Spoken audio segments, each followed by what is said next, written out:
নাহমাদুহু ওয়া নুসাল্লি আলা রাসূলিহিল কারীম আম্মা বাদ।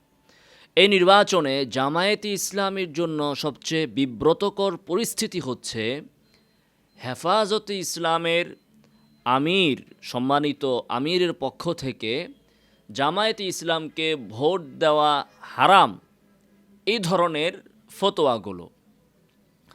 তো জামায়াতে ইসলামী বর্তমানে যে ফতোয়াবাজির গেরাকলে পড়েছে, এটা আসলে তাদের জন্য অনিবার্য ছিল, অবধারিত ছিল। কারণ পৃথিবীতে যে যে অবিচার করে, জুলুম করে, সেটা তার উপরেও আসে। জামায়াতে ইসলামীও একসময় আওয়ামী লীগ সরকারের বিরুদ্ধে বা আওয়ামী লীগের বিরুদ্ধে এই ধরনের উদ্ভট অযথা ফতোয়াবাজি করে বেরিয়েছে। আওয়ামী লীগ ইসলামের বিরুদ্ধে কিছু অবস্থান নিয়েছে, সন্দেহ নেই, কিন্তু তারা আওয়ামী লীগকে যেভাবে ইসলামের শত্রু হিসাবে দাঁড় করিয়েছিল, বাস্তব চিত্র কিন্তু সেটা ছিল না। দেলোয়ার হোসেন সাঈদী সাহেব 2001 সালের নির্বাচনের আগে স্পষ্ট ভাষায় বলেছেন যে এরা যদি আবার ক্ষমতায় আসতে পারে, তাহলে মসজিদের মাইক থেকে আজানের পরিবর্তে উলুধ্বনি বের হবে। আওয়ামী লীগ তো ক্ষমতায় ছিল এরপরে 16 বছর, বাংলাদেশের কোনো মসজিদের মাইক থেকে কি আজানের পরিবর্তে উলুধ্বনি হয়েছে? হয়নি। এভাবে আওয়ামী লীগকে অতি ইসলাম বিরোধী এবং অতি ভারতের দালাল হিসাবে দাঁড় করিয়েছিল জামায়াতে ইসলাম। আর জামাত এই ফতোয়াগুলো নিজেরাও দিয়েছে এবং কওমি মাদ্রাসার আলেমদের মাধ্যমেও দেওয়া হয়েছে। ফলে এই আযাবটা এখন জামাতের উপরেও আসতেছে। এদের একটু শিক্ষা হোক যে ধর্ম নিয়ে বাড়াবাড়ি ব্যবসা করলে আসলে কেমন লাগে, সেটা জামাতও একটু উপলব্ধি করুক। বিগত আমলে জামায়াতে ইসলামী এবং তাদের প্ররোচনায়, বিএনপির প্ররোচনায় এই কওমি মাদ্রাসার আলেমরাও এমন একটি পরিবেশ তারা বাংলাদেশে সৃষ্টি করেছেন যে শেখ মুজিবুর রহমান হচ্ছে একেবারে কাফেরের কাফের, আর জিয়াউর রহমান হচ্ছে একদম ফেরেশতা। আর দেলোয়ার হোসেন সাঈদী তো প্রত্যেক ওয়াজ মাহফিলে শহীদ প্রেসিডেন্ট জিয়াউর রহমান, মানে জিয়াউর রহমান যে শহীদ, এটা মনে হয় আল্লাহ তাআলা বাংলাদেশের আলেমদেরকে ওহির মাধ্যমে জানিয়ে দিয়েছেন যে এই ব্যাপারে কোনো সন্দেহ নাই যে জিয়াউর রহমান সাহেব শহীদ হয়েছেন। অথচ বাংলাদেশে মদের লাইসেন্স দিয়েছে কে? জিয়াউর রহমান সাহেব। এ ধরনের অসংখ্য অপকর্মের সূচনা, অনুমোদন জিয়াউর রহমান সাহেব করেছেন, কিন্তু এগুলো কেউ তার ক্ষেত্রে বলে না। তো এভাবে আওয়ামী লীগকে ইসলাম বিরোধী হিসাবে দাঁড় করিয়েছে বাংলাদেশের আলেমরা। নচেত আওয়ামী লীগ এতটা খারাপ ছিল না, এতটা ইসলাম বিরোধী ছিল না।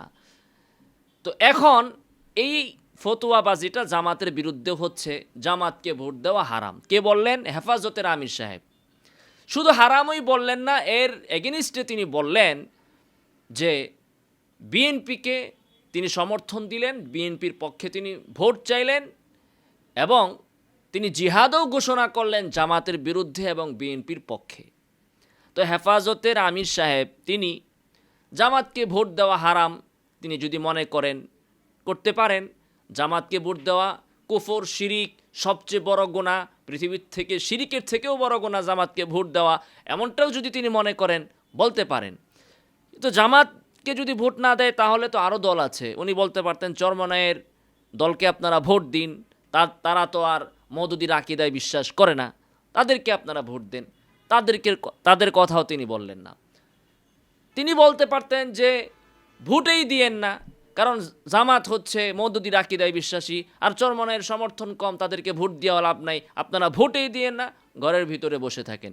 এটাও বলতে পারতেন।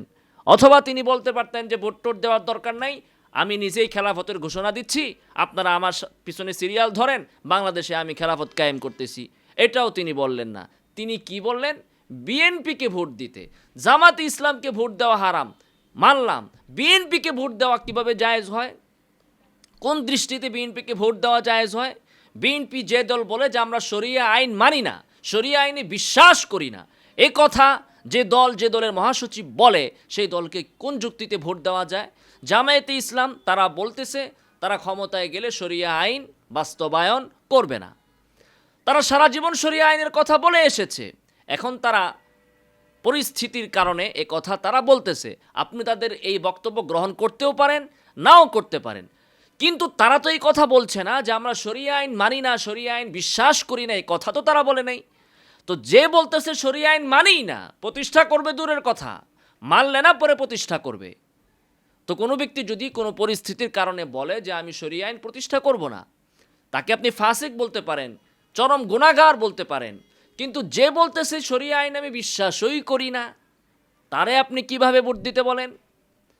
এরপরে যে সম্পূর্ণ সেকুলার, সম্পূর্ণ গণতান্ত্রিক রীতিনীতিতে বিশ্বাসী এমন দলের পক্ষে হেফাজতে ইসলামের আমির সাহেব কিভাবে ভোট চায়, বা হেফাজতের আলেমরা কিভাবে ভোট চায়, কোন যুক্তিতে ভোট চায়? আপনি চরমনাই পীর সাহেবের পক্ষে ভোট চান, অথবা কাউকে ভোট দিতে অনুৎসাহিত করেন, অথবা আপনি নিজে খেলাফতের ডাক দেন, কিন্তু বিএনপিকে, যে একটি গণতান্ত্রিক, যে একটি নারী নেতৃত্বকে প্রতিষ্ঠাকারী, সেই দলকে আপনি কিভাবে ভোট দিতে বলেন, কোন যুক্তিতে বলেন?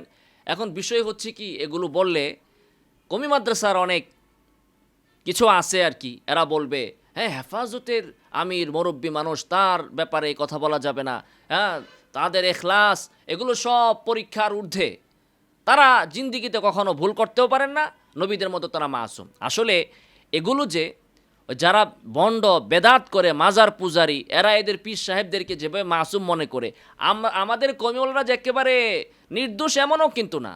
আমরা মওদুদির কি দোষ দেই? মওদুদি সাহেব বলেছেন যে রাসূল খুদা কে সেওয়া কিসি কো মিয়ায়ার হক না সমঝে, যে রাসূল সাল্লাল্লাহু আলাইহি সাল্লাম ছাড়া কাউকে সত্যের মাপকাঠি মনে করবে না। আর আমাদের অনেক কওমিদের বিশ্বাস হচ্ছে রাসূল সেওয়া কি, রাসূল খুদা কি তরহ हर आलिम को, हर पीर को, हर शेख को মেয়ার হক সমঝে, যে আল্লাহ রাসূলের মতো তুমি তোমার শায়েখকে, তোমার আলেমকে তুমি মেয়ারে হক মনে করবে।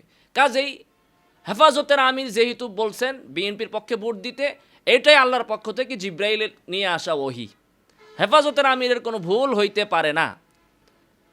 তো এটা যেমনইভাবে ভণ্ডরা মনে করে, সোরসিনার পীর, অন্য পীররা যেমন মনে করে যে আমাদের এই পীর সাহেব মিলাদ পড়ছে, অতএব মিলাদ এটা শরীয়তে না থাকলেও করতে হবে।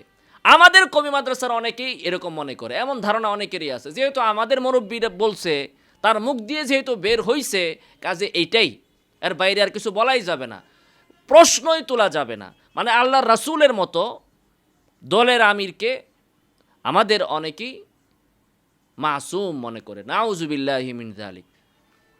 তো যাই হোক, উনি বিএনপির পক্ষে ভোট চান। আমার বুঝে আসে না যে বিএনপি বর্তমানে যে ফ্যামিলি কার্ডের কথা বলছে, এই ফ্যামিলি কার্ড তো সম্পূর্ণ ইসলাম বিরোধী। এই ফ্যামিলি কার্ড তারেক জিয়া সাহেব স্পষ্ট ভাষায় বলছেন দেওয়া হবে কাকে? ফ্যামিলির প্রধান নারীকে। এর মাধ্যমে তারা ফ্যামিলির ভিতরে পুরুষের নেতৃত্বকে খতম করে নারী কেন্দ্রিক ফ্যামিলি তারা গঠন করতে চাচ্ছেন, যেটা ইউরোপ আমেরিকাতে আছে। মায়ের হাতেই সব সন্তানের পরিচয় হয়, মায়ের মাধ্যমে। তারেক জিয়া লন্ডনে বৈশা বৈশা এগুলো শিখে এসেছে, এখন বাংলাদেশে এসে বলতেছে ফ্যামিলি কার্ড দিবে ফ্যামিলির নারীর কাছে, পুরুষের কাছে নয়। আল্লাহ তাআলা কোরআনে বলেছেন আর রিজালু কাওয়ামুনা আলান নিসা, কর্তৃত্ব থাকবে পুরুষের হাতে। আপনি ফ্যামিলি কার্ড দেন, এটা পুরুষকে আপনি দিবেন। ফ্যামিলির খরচ ব্যয় ভার বহনের দায়িত্ব পুরুষের উপর, নারীর উপর না। তো যাকে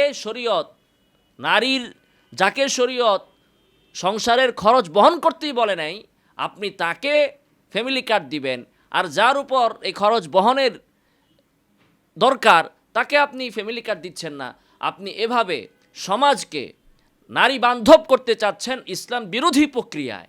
আপনি সমাজের মধ্যে নারী নেতৃত্ব, এমনকি ফ্যামিলি পর্যায়ে পর্যন্ত নারী নেতৃত্ব প্রতিষ্ঠা করতে চাচ্ছেন, পারিবারিক পর্যায়ে আপনি নারী নেতৃত্ব প্রতিষ্ঠা করতে চাচ্ছেন। এটা কতটা মারাত্মক! তাহলে বাংলাদেশের ভিতরে আমাদের যে রক্ষণশীল মুসলিম সোসাইটি আছে, যেখানে পরিবারের প্রধান হচ্ছেন পুরুষ, সেখানে তারেক রহমান করতেছে নারীকে। এই বিষয়ে কেন হেফাজতের কোনো বক্তব্য নাই?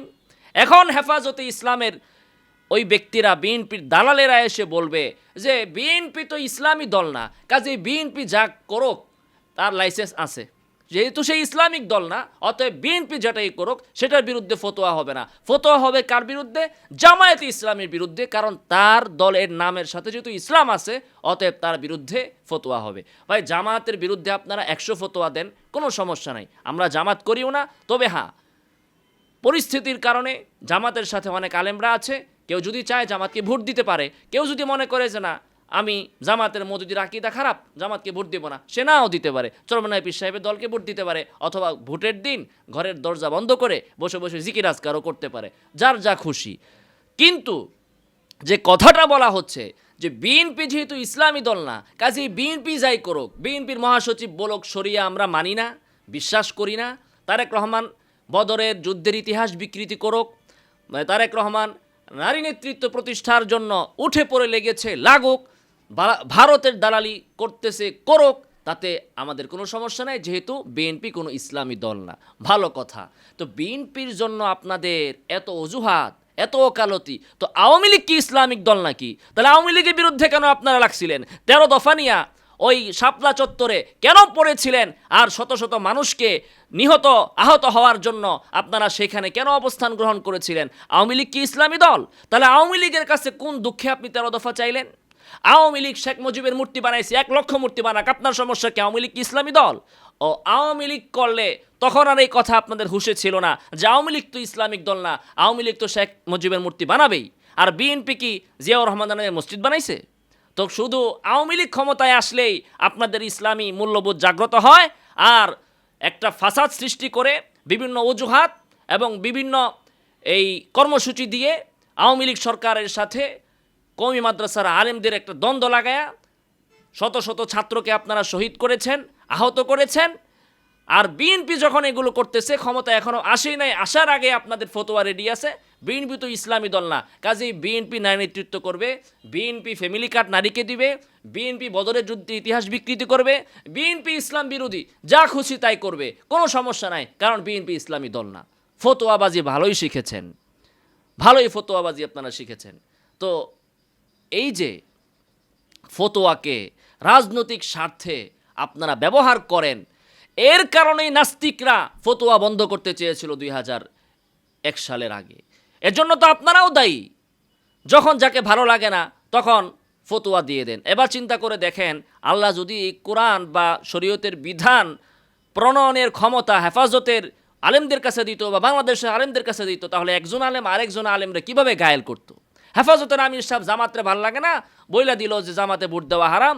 বিএনপির এমন ভাল লাগছে, বইলা দিল বিএনপির পক্ষে তিনি জিহাদ করবেন। আবার জামাতের হুজুররাও আওয়ামী লীগরে ভাল লাগে না, বাস আওয়ামী লীগরে, শেখ মুজিবরে, শেখ হাসিনারে একেবারে জাহান নামের যত কঠিন স্তর আছে সেখানে নিয়ে ঢুকাইয়া দিল।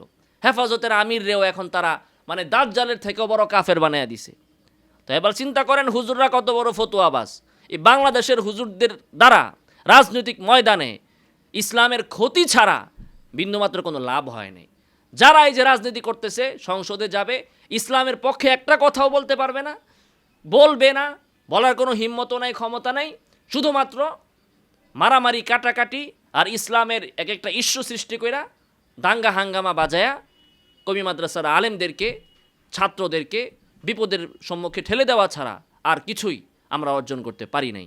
আল্লাহ তাআলা আমাদেরকে বুঝ দান করুন। আমিন ওয়া আখিরু দাওয়ানা আলহামদুলিল্লাহি রাব্বিল আলামিন।